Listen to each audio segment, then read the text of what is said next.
Rockstars are very cool people, but even they can get heated up if you push their buttons the wrong way. In this video, I'll show you some rockstar interviews that ended so horribly that the interviewers regretted ever meeting their guests.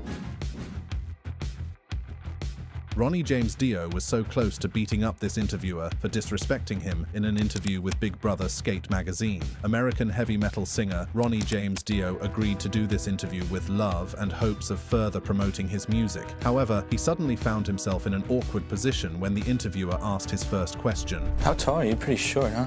No, I'm actually 7'9". You look so short. I can't believe that you didn't realize that. You always seem so much bigger. Not short, so don't piss me off or you won't get a good interview. Right off the bat, this rude interviewer picked a fight by calling Ronnie short. The rock star did well to control his anger, and he warned the guy not to piss him off, at least for the sake of the interview. But this interviewer really came to push Ronnie's buttons, and instead of backing out, he took his disrespect a little further by mispronouncing the famous rock star's name. How old are you anyway, Rodney? Ronnie. Ronnie? Yeah. At this point, Ronnie completely lost his cool. His respect was really on the line here, and he wasn't about to let anyone drag him any further. Look, if you want me to beat the I'll be more than happy to. No, I don't want you to. Just clear the room and I'll kick your for you. If that's what you want, no problem for me. No, I don't I'm want good at that. Surprisingly, this is not the only time an interviewer has made fun of a rock star's appearance.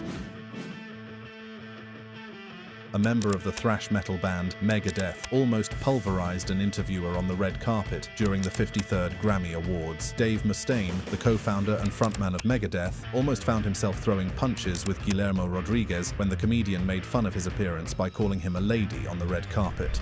I roast for the lady! While many celebrities and hosts on the red carpet busted out laughing, Dave made it clear that he felt offended by this joke.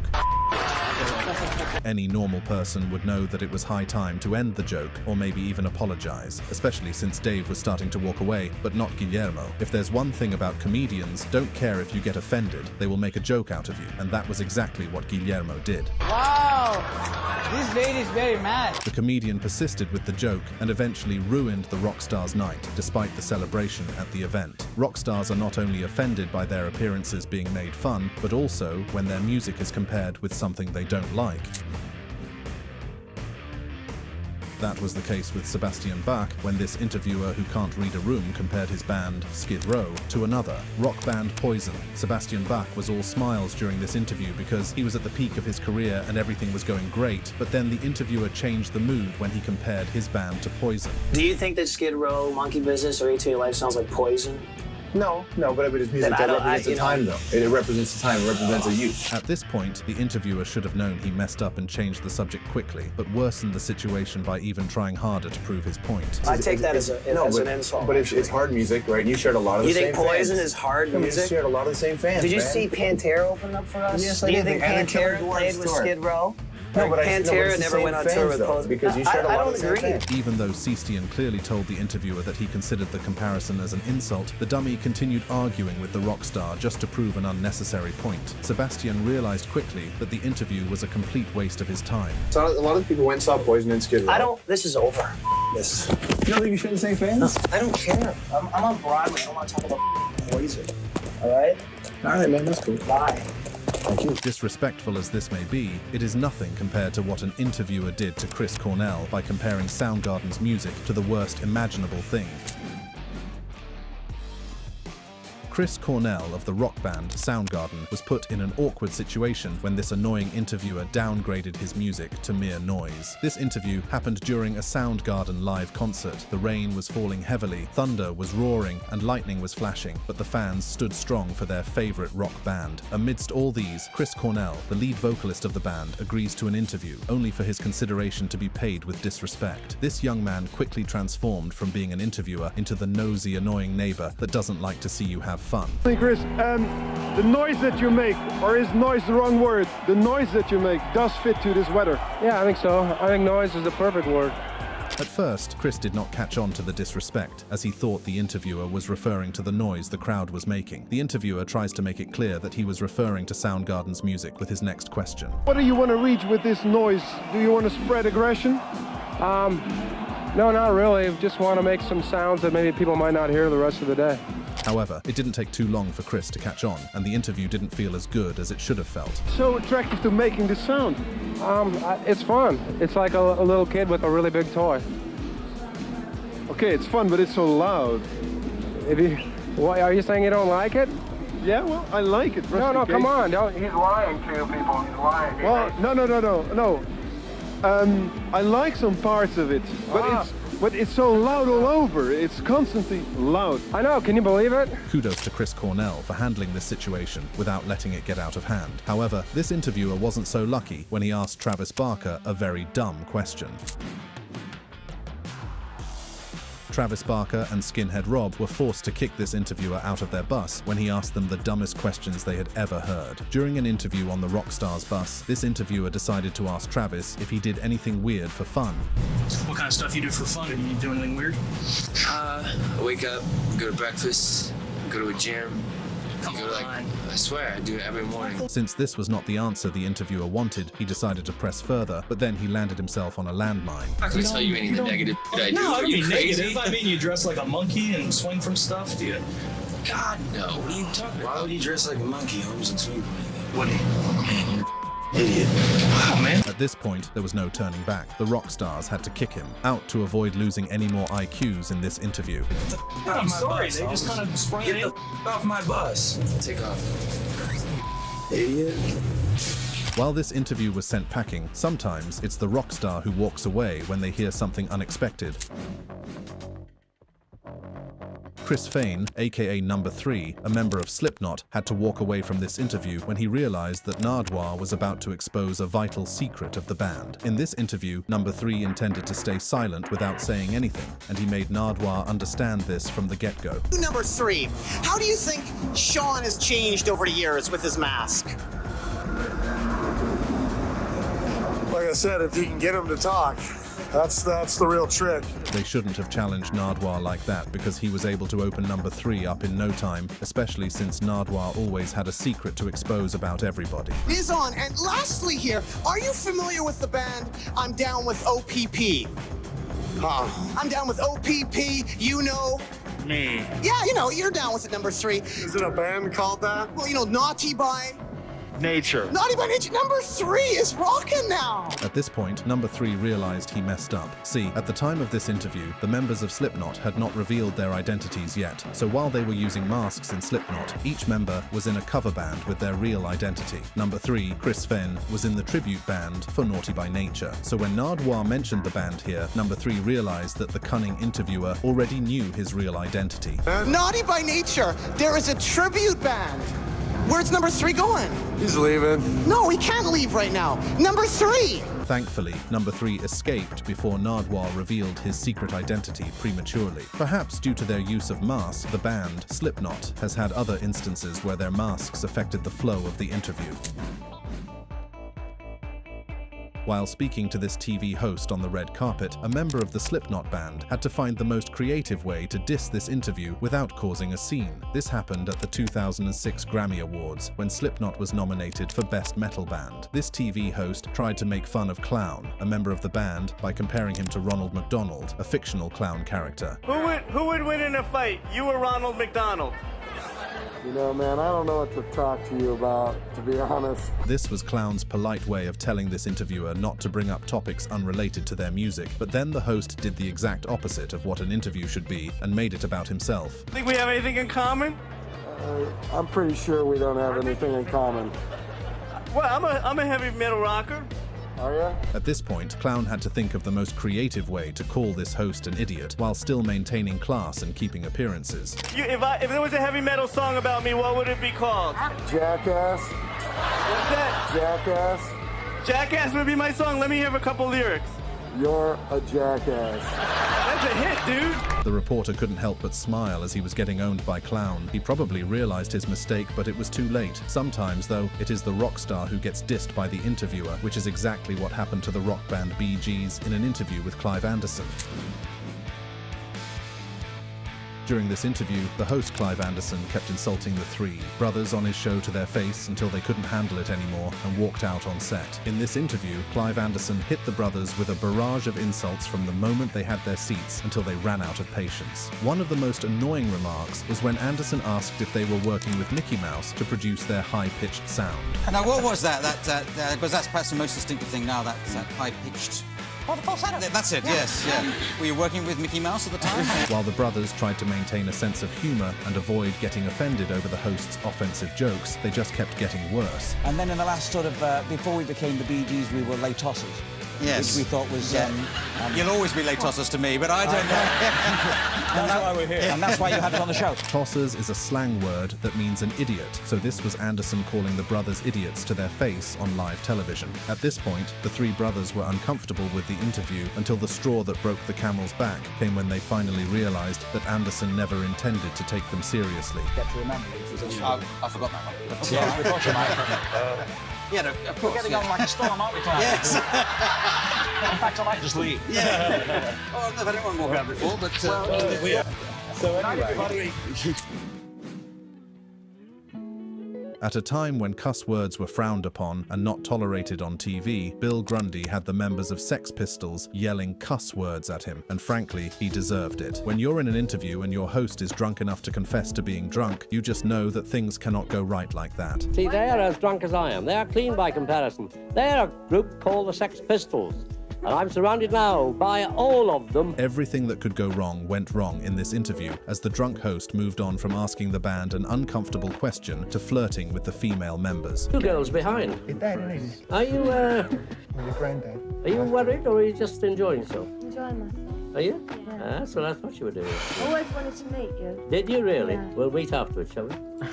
You dirty sod, you dirty old man. When one of the members heard the host telling the female band member that they would meet after the interview, he couldn't help but call out his dirty antics. Drunk Bill Grundy completely forgot the no cussing rule and encouraged the rocker to continue, and that was when things got completely out of hand. And you've got another 5 seconds. Say something outrageous. You dirty bastard. Go on, again. You dirty What a clever boy. What a rotter. Well, that's it for tonight. While Sex Pistols gained publicity due to this interview gone wrong, Bill Grundy lost his job. However, fame came at a price, and the members of the rock band Sex Pistols were faced with one of the many problems fame could cause when some TV hosts tried to bait them into making controversial statements during an interview.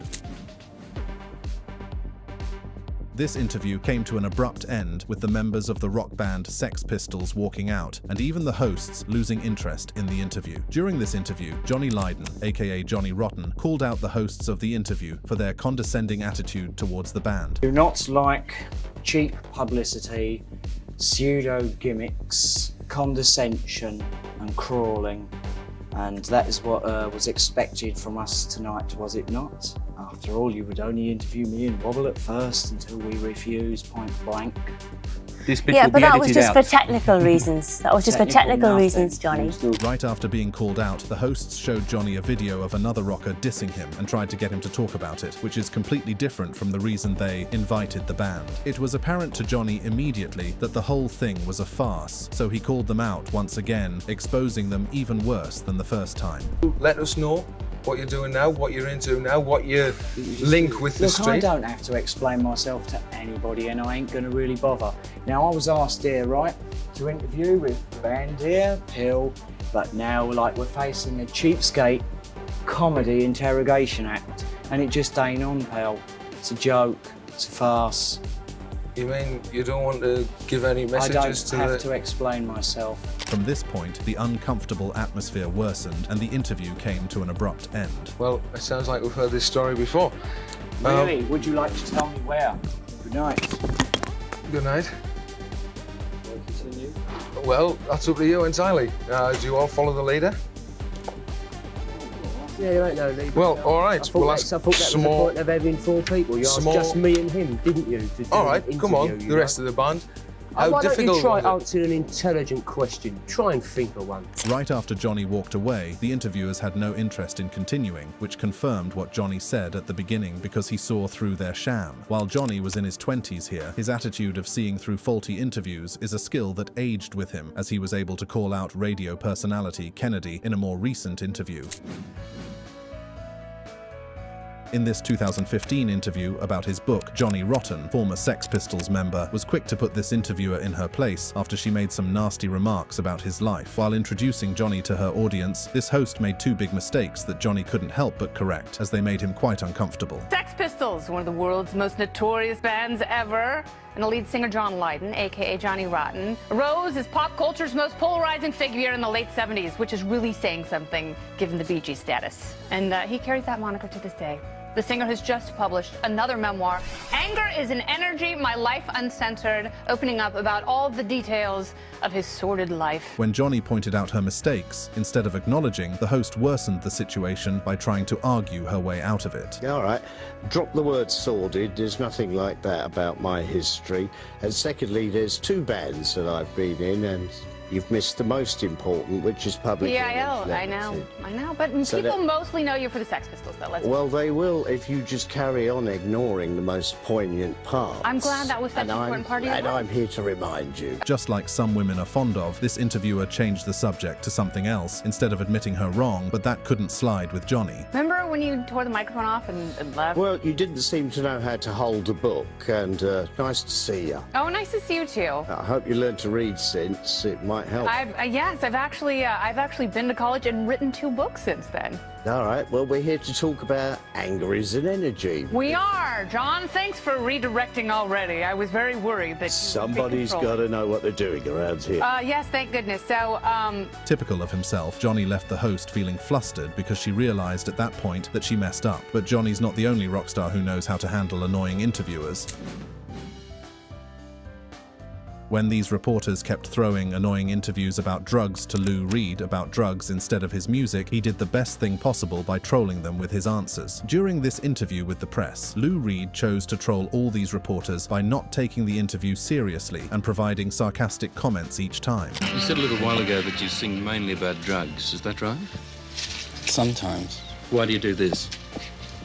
Because I think the government's plotting against me. This trolling continued throughout the interview, especially with questions that Lou Reed considered to be quite dumb, like asking him what he spends his money on. What do you like most in life? Everything. Is there any things you like better than others? No. Where do you spend your money? On drugs. Eventually, Lou Reed reveals why he doesn't like talking to reporters. It's because they would always twist the narrative. It's been said that in your early days you were quite a wild performer. Is it true, for instance, that you attacked your fans in England and were arrested for obscenity on stage? No. This is, again, false publicity. Well, who writes these things about you, if they're not true? Journalists. And is this perhaps why you don't like journalists? Oh, I love journalists. Due to his dislike for journalists, Lou Reed has proven through many interviews to be a hard guest to manage in an interview. In this interview, Lou Reed tells the amateur reporter the main reason he disliked journalists. The reporter would later describe this moment as one of the worst interviews of his life. During this homely interview, Lou Reed could immediately see through the interviewer being a novice, so he asked who his last guest was. Who's the last person you interviewed? My last. Yeah. It was Madonna. No, nothing but Madonna. A famous. Oasis. A big. So big you can't. Yeah. remember their Okay. name. It was. So big that you can't remember who it is. I know. Mary Quant. After being shaken by Lou Reed, the interviewer did what other journalists love to do, which was to push Lou Reed's button for some controversial statement. Do you have any prejudice? Me? I really hope not. It would have ended well for the host if he did not push further, but then he needed an answer to the question, and so Lou Reed gave him one. Oh, I don't like journalists. Oh, I despise them. Why? They're disgusting. With the exception of you. With the exception of you. Mainly the English. They're pigs. Although Lou Reed ranted about his feelings for reporters, thankfully, he acquitted the amateur interviewing him. But not all rock stars could take a page from Lou Reed's book and be nice to amateur reporters. Henry Rollins of the Black Flag rock band had no patience for amateurs, as he ended up roasting this kid for wasting the band's time by playing interviewer. At first, the band honored the boy's request to interview them, but when he began to speak, they saw that he really was just a kid with no interview experience or preparations. Hey, here we are with Black Flag. So, I hear you guys got a new lineup. You're new, more or less. Yeah, my name's Kira. I joined late October. I play the bass. Okay, and so you guys, what's your new sound? Are you going a little slow, heavy metal, kinda? Maybe? A little bit zany, a little bit wasty. At this point, Henry was just quietly watching the boy being unprofessional until the boy dug his own grave by letting his guest take control of his interview. It's kind of wild. So how's your tour going so far? Fine, thank you. How are you? Why don't you just hold the microphone and talk? The amateur interviewer made a mistake by giving Henry the mic, retaining no control of it. This resulted in him being roasted by the rock stars he wanted to interview. Okay, man, this is an incredible youth we have here. What the heck do you call this thing? It's called a cue or a tail. Cue is English. I see, man. And looks like you're going for a little punk rock and a little heavy metal and a little rockabilly. A little crazy here. A little skate, a little tie-dye. So what direction are you headed in? All directions, more or less. I see, so you're kind of everywhere at once. Yeah. Would you consider this a forward motion, or are you just kind of like running around like a chicken without a head, or kind of flailing your arms, or yapping like a little dog? Thankfully, the boy was able to hold a conversation with the band for a few minutes longer. On the other hand, Nick Cave had to cut his interview with Billy Corgan short because the interviewer displayed so much amateurish behavior that the rock star could not tolerate any longer. Nick Cave flips out and schools this amateur host for being so unprofessional and oblivious during this interview. Billy Corgan started this interview with Nick Cave by reading questions the rock star had already answered in another interview. This made him look very bad, even as an amateur. I've done this same interview with, are these your questions? These are not my questions, Nick. Right. I take no credit for them. All right, here, I'll ask you... Same questions, I've already done this with MTV. All right, here, I'll ask you a different question. Next, he asked the singer about English musicians, even though Nick Cave is Australian. This made the interview even more awkward than how it started. Well, we're not English. I apologize. Australian, I'm sorry. But you are identified with England. You did move to England, yes? Yeah, we have Australians, Germans, English people. We have an American person. To all us Americans, it's, you know, it all looks like one country. Yeah, well, it's not. It's not. I know. From there, the interview went downhill as the rock star confirmed that the 27-year-old reporter had the mentality of a teenager. But see, I'm like your typical American teenager, and I'm saying that's the general understanding, and that's why it has bands from... 27. You're not a teenager. I know I'm not a teenager. No, I'm saying the mentality. You have the mentality of a teenager. Absolutely. Asking really boring or generic questions is something that doesn't sit well with most rock stars, and Brian Stars learned this the hard way when an interviewee walked away from him. One of the members of Avenged Sevenfold walked away from this interview when he realized the questions the interviewer was reading from a book were just generic and boring. All right, we are backstage here with Avenged Sevenfold at the concert at Mid-America Center. Can I have you introduce yourself to our viewers and tell me your role in the band? I'm Sin, I play guitar in Avenged Sevenfold. Zachy V, and I play guitar also. All right, so starting out, what's your most prized possession? Seeing that the interviewer was reading these boring questions at the start of the interview was a turn-off for the bandmates, but the amateur host couldn't help it as he worsened the situation. Yeah, that kind of brings me to my next question. Where's the name Avenged Sevenfold come from? I don't know. Our singer came up with it a long time ago. So, how long have you been a band together? Probably about 15,000 years. No, like 10 years. 10 years. Forged by the Dark Lord himself. Finally, the straw that broke the camel's back for Zach, which made him lose his patience and walk away. So, do you know what's the meaning of your music and all that stuff? Each song means something different, and we have no really huge meaning or self-defining sort of thing. We're just kind of living our life and doing that kind of thing. I think we just lost him. While Zach walked away stylishly, rockstar Preston did the exact opposite as he walked away from a comedy show. Preston, a member of the Ordinary Boys rock band, stormed out of the studio when Simon Amstel, the host, made fun of his wife. From the beginning, Simon made fun of Preston, while the rock star did his best to keep his cool. Preston was worried it would alienate hardcore Ordinary Boys fans, but luckily, neither of them were in the country. Or existed. Preston is angry now, I can't continue. I'm fine. However, Preston made it clear that he was offended, even though he was trying unsuccessfully to hide the anger evident on his face. Any ideas? Not really. I'm just still a bit upset about what you said at me at the beginning. Someone talking to Well, you can't go on Big Brother and get away with it. Preston, any ideas? Rather than stop the joke, the host decided to take it even further by reading Preston's wife's book and making fun of her. The Paris Hilton work was a low point for me. It wasn't what I wanted to be doing. And on top of that, it caused me some real problems with my hair.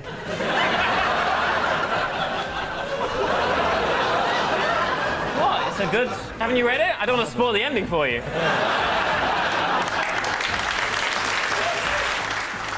The photo shoot was for the Daily Mail, which made me feel really posh and upmarket. Oh, you're I'll see you later. I can't. What? Sorry. Oh, no, Preston, come I'm on. seriously going home. Preston, At this point, Preston could no longer tolerate the disrespect, and he walked off the set without regard for the audience or co-hosts. The fact that, just like Preston, MGK couldn't control his emotions when asked about his daughter in an interview seems to prove that rock stars can get quite emotional when family is involved in an interview discussion.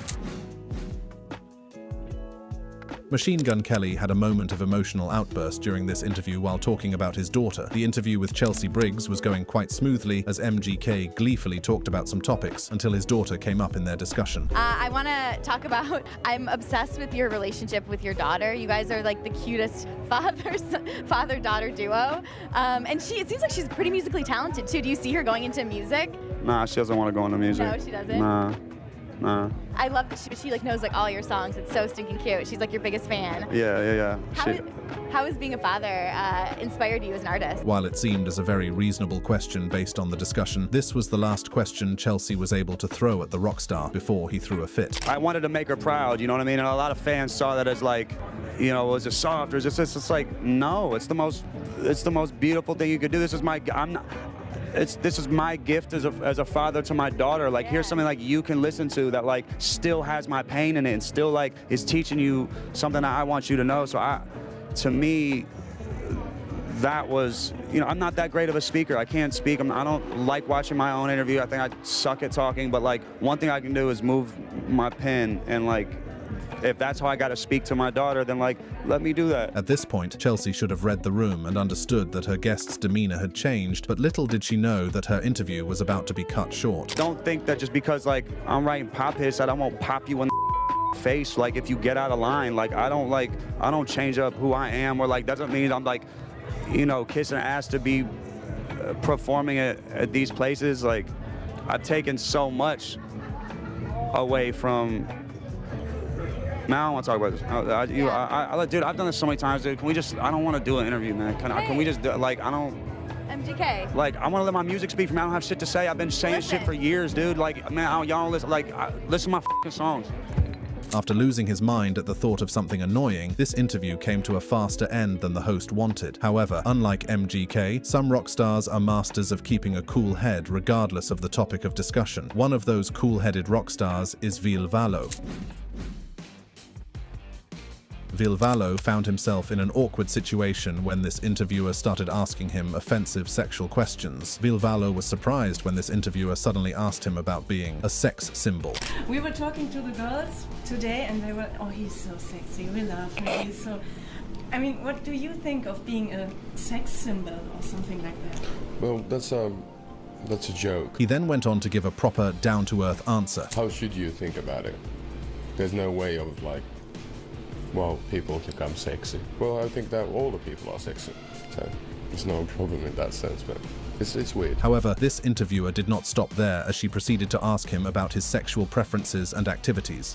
They asked me, oh, could you ask him please if he has a girlfriend or maybe a boyfriend, or does he have sex anyway? I mean... Yeah, do I have sex? Yes, with animals. No, that was a joke. Kudos to Vil for handling this situation well and making a joke out of it, unlike what some other rock stars would have done. If you enjoyed this video and would like to see something like this or even more interesting, check out this video on your screen. You'll be happy you did.